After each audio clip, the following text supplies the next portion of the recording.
Hey guys, I'm back with more pathology lectures. One thing I've really noticed as I've gone through these classes and taken exams myself is that the MBME and Step 1 exams love to test the different disease states that correlate with physiology. So you have to have a central understanding of first physiology and then the corresponding disease states. What we're going to talk about today is calcium homeostasis. In both the basic sciences and clinical medicine, there's many different disease states and pathologies that can affect calcium homeostasis and bone health. You need to have a central understanding of calcium homeostasis because this is required to understand the pathogenesis of the diseases I'm going to discuss. I'm going to start by reviewing the basic physiology of calcium homeostasis, then we're going to review the different disease states that are commonly compared. At the very end, I'm going to throw in a couple clinical correlations and pharmacological interventions, but these are going to stay very surface level and are only used to expand on your understanding of the diseases we've talked about. So let's review calcium homeostasis. Majority of your body's calcium is stored within your bones in the mineralized matrix. There's about 1,000 grams or 1 kilogram of calcium within your bone stores. The soft tissues and extracellular fluid also have about 1,000 milligrams, so 1 gram, which is used for many different roles including muscle contraction, nerve firing, cell signaling. In terms of your intake and output of calcium, all intake of calcium comes in through the body through diet. The average daily intake is about 1,000 milligrams, 1 gram per day.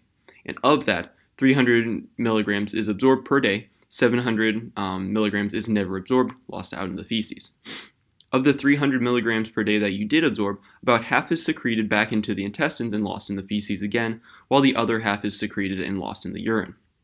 Of course, this is a homeostatic state.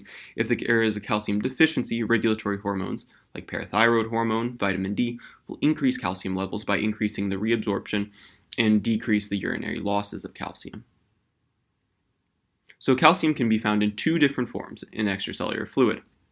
This is either bound to albumin or unbound or the unionized form. The unbound or ionized form, which is the active form. When ionized or free calcium levels drop, the calcium-sensing receptors within the parathyroid gland, the chief cells, will release parathyroid hormone, PTH. Once the calcium levels rise again, back to normal, there's a feedback inhibition that will cause a decrease in PTH secretion, shutting down that calcium-sensing receptor. Remember that the central goal of PTH is to increase calcium levels. I cannot stress how important it is to just remember that fact. It increases calcium levels. This can occur both directly and indirectly. So first, in bone, the PTH hormone is going to bind to your osteoblastic cells and signal for those osteoblasts to increase rank ligand. Rank ligand on the osteoblasts, which build bone, then signal through the rank receptor to activate the osteoclast precursors, osteoclasts which catabolize bone. So these osteoclast precursors become osteoclasts, and osteoclastic reabsorption of the mineralized calcium and phosphate occur by acidification. After the inorganic materials are removed, then the osteoclasts are able to resorb the collagen matrix through proteases. A key to remember is that PTH has differential effects based on the duration of its secretion. If there are continuously high levels of PTH, then your osteoclasts are going to stay active and resorb bone faster than the osteoblast can lay down new bone in the remodeling phase. This leads to an overall reduction in bone mineral density. This will be discussed later in regards to hyperparathyroidism. In contrast, though, if PTH is released in a nice pulsatile form, then there's activation of both osteoblasts and osteoclasts in a balanced manner, allowing for increased remodeling. And with high levels of remodeling, there's an increase in bone mineral density. And this actually promotes good bone health. So the next action of PTH is in the kidneys. And what I want you to remember about PTH in the kidneys is that PTH acts as the grade differentiator. And by this, I mean that PTH is going to increase calcium reabsorption in the distal tubules and decrease phosphate reabsorption in the proximal tubules. So the overall effect here is to increase calcium in the blood and decrease phosphate levels. In the kidneys, PTH has another very crucial role. Parathyroid hormone was going to activate the conversion of 25-hydroxyvitamin D to dihydroxy-125-vitamin D, also known as calcitriol. This 125-dihydroxyvitamin D is the active form of the vitamin and is going to work in the intestines to increase calcium and phosphate reabsorption from the diet. Within the bones, vitamin D is going to increase calcium and phosphate reabsorption, similar to PTH, but vitamin D is also going to increase mineralization, thus the overall effect is mostly net neutral. Within the kidneys, vitamin D is going to decrease both calcium and phosphate excretion, And the net effect of vitamin D is to increase both calcium and phosphate. A key to remember is that high levels of phosphate can bind to calcium and lead to hypocalcemia. Thus, to raise serum levels of calcium, PTH must increase calcium but decrease phosphate in the kidneys, and hence why I call it the differentiator. Vitamin D is going to absorb both calcium and phosphate, but it's the PTH in the kidneys, a functional kidney nonetheless, which is needed to raise calcium without phosphate. On the other end of the spectrum, if calcium levels are very high, then the C cells, or calcitonin secreting cells of the thyroid, not the parathyroid, are activated. These C cells are going to secrete calcitonin, which act to decrease calcium levels. Calcitonin tones down calcium, or decreases it. The main action is to decrease the absorptive activity of osteoclasts. Minimally, calcitonin is also going to act to increase the excretion of both calcium and phosphate in the kidneys. So let's review those three key hormones.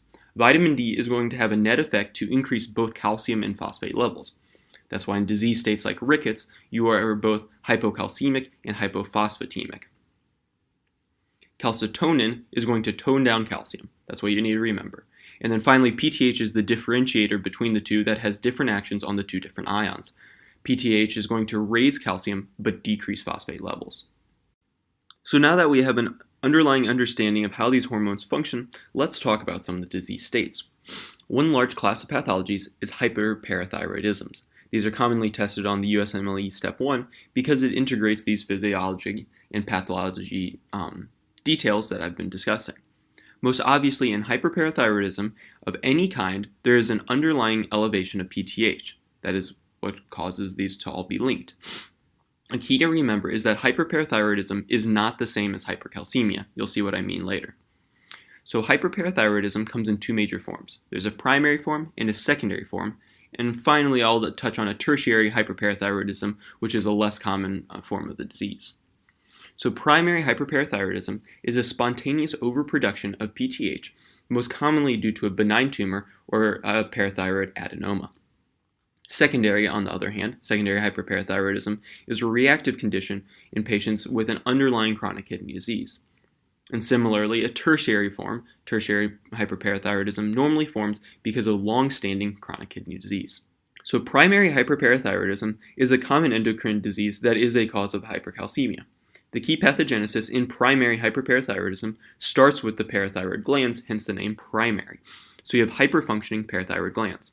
Majority of this is due to a parathyroid adenoma, where one of the four glands will be hyperfunctioning, and this is more common than parathyroid hyperplasia, which accounts for only about 5 to 10% of primary hyperparathyroidism. In hyperplasia, all four glands will be enlarged. This is a very important concept to remember, and we'll touch on this again. Rarely, a form of primary hyperparathyroidism can be due to a parathyroid carcinoma. This is a pretty aggressive tumor, and it's less than 1% of cases, and there'll be very, very high PTH levels. While we're touching on hyperparathyroidism, a commonly tested syndrome is the MENs, or multiple endocrine neoplasias. MEN1 syndrome, which you can remember as having the 3 Ps, and MEN2A, not 2B, are both associated with primary hyperparathyroidism due to parathyroid hyperplasia, where 4 out of 4 glands are enlarged and hyperfunctioning. MEN2B does not have parathyroid issues.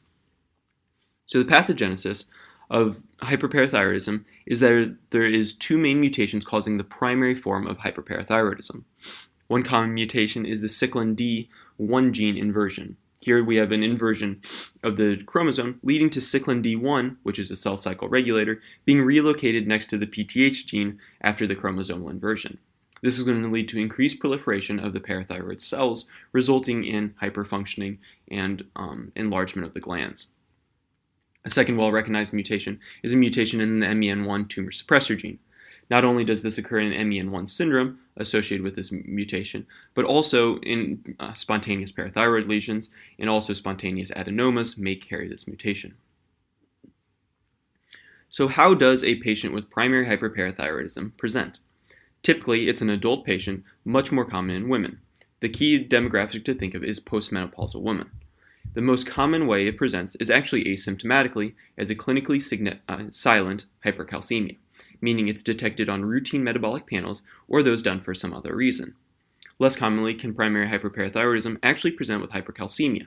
This is less common as the disease is detected on lab work before it can evolve to symptoms, especially with today's usage of metabolic panels that would find hypercalcemia before clinically significant. In contrast, the most common cause of clinically significant hypercalcemia is neoplastic in elderly patients. Either this is a paraneoplastic syndrome from squamous cell carcinoma of the lungs producing the PTH-related peptide, PTH-RP, or bony metastasis from neoplasias. Any patient with hypercalcemia that is clinically significant, the patients are going to present with the mnemonic stones, bones, moans, thrones, psychiatric overtones, and the heart beats alone. So that's a lot to remember. Let's go over them. So the first one is stones. These are your calcium-based kidney stones, or nephrolithiases that will present with the flank pain and hematuria. You'd also get bone pain, which is either occurring through fractures, bone tumors from high PTH, causing reabsorptions of bone and forming the brown tumors of osteitis fibrosa cystica, where there's cystic formation and hemorrhaging due to this osteoclastic activation with continuously high PTH. The most common presentation of this is in the jaw, and you can also see osteoporosis, chondrocalcinosis, which is also known as pseudogout. Radiographic evidence of renal osteodystrophy can also be seen in secondary hyperparathyroidism with subperiosteal bone reabsorption in the fingers and distal reabsorption, meaning known as acroosteolysis, with salt and pepper appearance of the bones and the skull. Next is moans and groans. This will be GI distress, which ranges anywhere from constipation, nausea, peptic ulcer disease, because calcium is going to stimulate gastrin secretion and thus gastric acid. Also pancreatitis, since hypercalcemia is a cause of pancreatitis and stimulating phospholipases if very high. Thrones refers to calcium-induced nephrogenic diabetes insipidus, and nephrocalcinosis.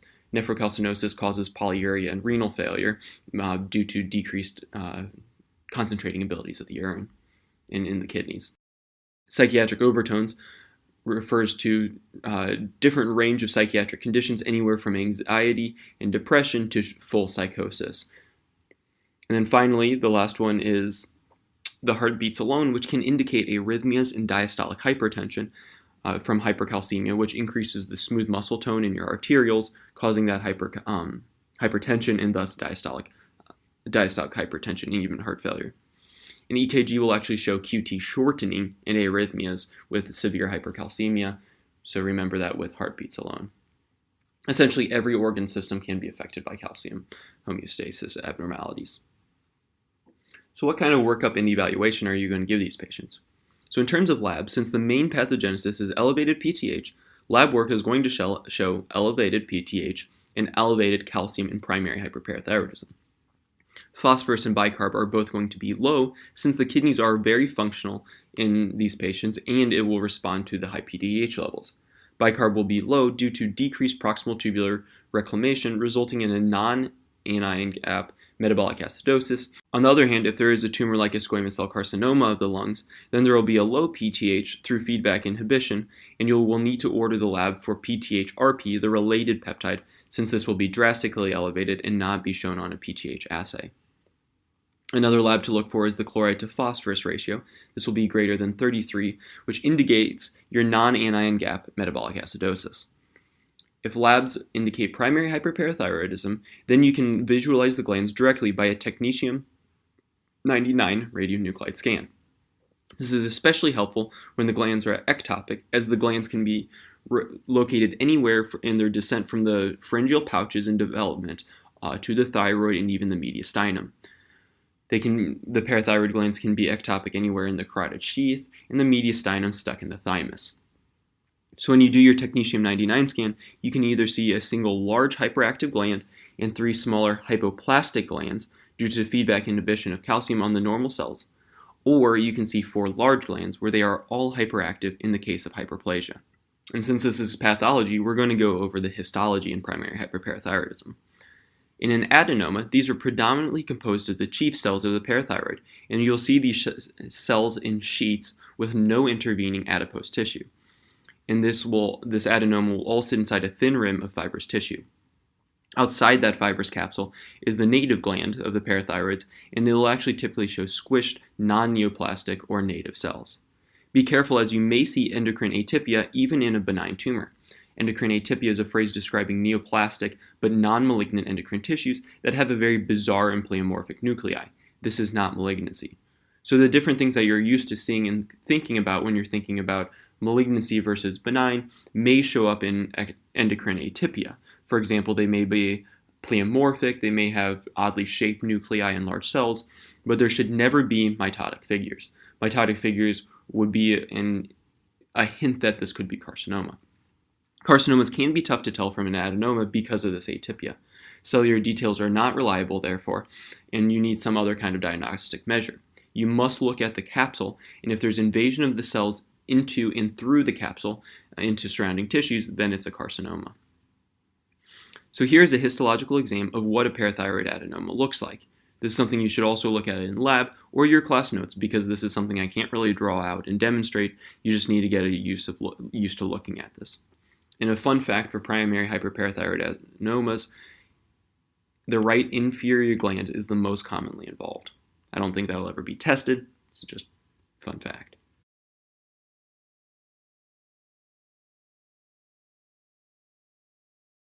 On the other hand, hyperplasia is going to look like benign parathyroid chief cells with cellular proliferation with a small amount of lipocytes compared to the native gland. Whereas the adenoma had no intervening fat cells, the hyperplasia will have a small amount. Here's a histological example of what parathyroid hyperplasia will look like. Again, something you should look at in your lab notes in comparison. I doubt that any test will have you judge an adenoma versus hyperplasia based on histology alone. They will most likely show 1 versus 4 glands being infected, 1 being an adenoma, 4 being hyperplasia. Secondary hyperparathyroidism, on the other hand, starts with chronic kidney disease. Here, the main pathology is due to an intrinsic renal problem as opposed to an intrinsic parathyroid problem. The intrinsic renal problem results in secondary hyperparathyroidism, and remember that primary hyperparathyroidism is the intrinsic problem to your parathyroids, hence the name primary. In chronic kidney disease, there's a low GFR glomerular filtration rate that results in hyperphosphatemia. This elevated phosphate can then bind to your calcium in plasma and lower your serum calcium levels. Another issue with chronic kidney disease is decreased activation of your 1,25-hydroxy vitamin D, since the enzyme 1-alpha hydroxylase is expressed in your healthy native kidneys. Therefore, there is less active vitamin D3 to go to the GI tract and less absorption of your dietary calcium. This sums up to a decreased serum calcium level. In secondary primary hyperparathyroidism, the parathyroids are completely healthy. They simply respond to hypocalcemia by increasing PTH. The glands are reactive and simply compensating with elevated PTH to try to restore calcium levels. Both low calcium and high phosphate levels contribute to elevated PTH. This elevated PTH is going to raise serum calcium at the expense of your bone stores. So again, the pathogenesis here is chronic kidney disease. There will be a compensatory hyperplastic parathyroid glands, since they're continuously stimulated to secrete PTH with the low calcium levels, and also high phosphate. In terms of presentation, typically patients with secondary hyperparathyroidism will present with symptoms of chronic kidney disease, and you will not see hypercalcemia. This is what I said when I said hyperparathyroidism does not mean hypercalcemia. This is because as the PTH levels increase, calcium levels will only be restored back to normal because it's reactive. At most, the patient will be normal calcemic or slightly low in calcium. If the elevated PTH levels were able to get calcium levels above normal, there would be feedback inhibition to your healthy parathyroids and PTH would shut off. Occasionally, with elevated hyperphosphatemia, you can see precipitation of calcium phosphate in the blood vessels as metastatic calcification. Remember, this is opposed to focal calcification of your basic pathology due to necrosis, whereas metastatic calcification affects the entire body. Whereas necrosis and calcification is simply that area affected. This condition is known as calciphylaxis and can affect blood vessels, and they can cause secondary ischemia to organs and skin, causing necrotic skin and necrosis in organs due to decreased blood supply. Another thing you can see in these patients with secondary hyperparathyroidism is bone changes known as renal osteodystrophy. If you were to perform a technetium-99 scan, you would see 4 hypertrophied glands. Histologically, again, this would just show benign chief cells.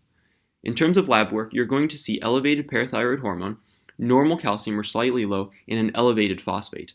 Even though PTH is high and you would expect a low phosphate, this is due to the chronic kidney disease. Even though that PTH is elevated, the kidneys cannot respond appropriately and they are hyperphosphatemic. Histologically, like I said, it will just show hyperplasia of the parathyroid cells. There's no atypia, no mitotic bodies of any form, just benign-looking cells. And rarely there is a variant of secondary hyperparathyroidism known as clear cell hyperplasia, where the cells are full of glycogen, and these are called Wasser-Hell cells. Typically, clear cells have very high levels of calcium, as opposed to the normal calcemic or low levels that you would expect in secondary hyperparathyroidism.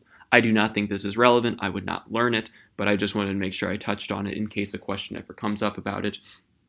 Please do not think that secondary hyperparathyroidism is going to have high calcium. Rarely, the secondary hyperparathyroidism can transform into tertiary hyperparathyroidism. This occurs as a result of long-standing secondary hyperparathyroidism, and the hyperplastic glands, which were initially reactive, become autonomous, almost like a primary hyperparathyroidism, and PTH is now secreted independently of calcium levels.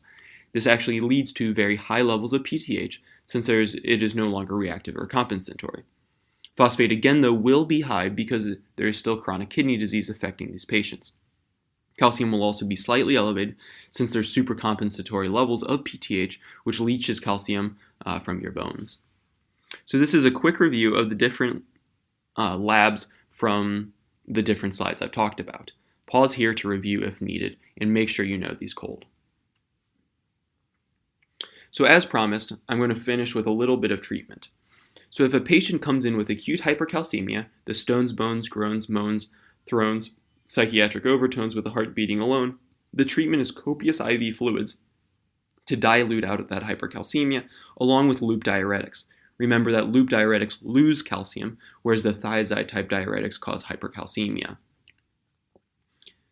In the treatment of primary hyperparathyroidism, here the issue is the glands. If there is a single autonomous adenoma, then you cut out that single gland surgically, along with pre- and postoperative PTH level sampling to monitor a correct or appropriate drop in PTH. On the other hand, if there's hyperplasia, meaning 4 out of 4 glands affected, then you're actually going to cut out 3.5 glands. The patient still needs a single half gland to produce enough PTH for the normal calcemic homeostasis after surgery. Going back to treatment for secondary hyperparathyroidism, here the issue is the kidneys. This patient likely needs dialysis and the use of phosphate binders like selevemer and supplemental vitamin D and calcium. Patients also receive calcium mimetics like cinacalcet that acts as a calcium mimetic to decrease PTH levels. And to wrap up all this discussion, while we're on the topic, I thought I'd quickly touch on the other causes of hypercalcemia. One cause is vitamin D toxicity. This is pretty self-explanatory, with high absorption of GI calcium and renal reabsorption of calcium. This is pretty difficult to do, and it'd essentially be overdosing on some type of supplemental vitamin D. On the same spectrum, you can have granulomatous disease causing hypercalcemia. The most common example here is sarcoidosis, but hypercalcemia can also occur in TB and fungal infections with granulomas. The pathogenesis here is your activated macrophages within those granulomas actually synthesize the 1-alpha hydroxylase enzyme that is found in your kidneys. This leads to hypervitaminosis D and overexpression of active vitamin D in the GI tract. As mentioned before, a major cause of hypercalcemia in the elderly is malignancy-induced. One form is ectopic PTH, RP, the parathyroid hormone-related peptide as mentioned. They will have suppressed PTH as the PTH-RP does not show up on the PTH assay and lead to feedback inhibition with hypercalcemia. Malignancy can also be due to metastatic cancers in the bone causing reabsorption of bone, and another major one to remember is multiple myeloma. Here this can be remembered by the Crab mnemonic, where it's calcium, renal, anemia, and bones. The malignant plasma cells are going to make IL-1, which is known as osteoclast activating factor, leading to the lytic bone lesions and mobilization of calcium in multiple myeloma, which causes those punched out bone lesions that you're used to seeing on x-rays. They also affect the kidneys with the Bench-Jones proteins, and they cause anemia through the replacement of bone marrow and the tumors invading your marrow cavity. A fourth cause of hypercalcemia would be familial hypocalciuric hypercalcemia. That's a big name. Let's break it down. It's a genetic disease inherited through an autosomal dominant mechanism. This leads to hypocalciuria, meaning low urinary calcium, and hypercalcemia, lightly elevated serum calcium levels.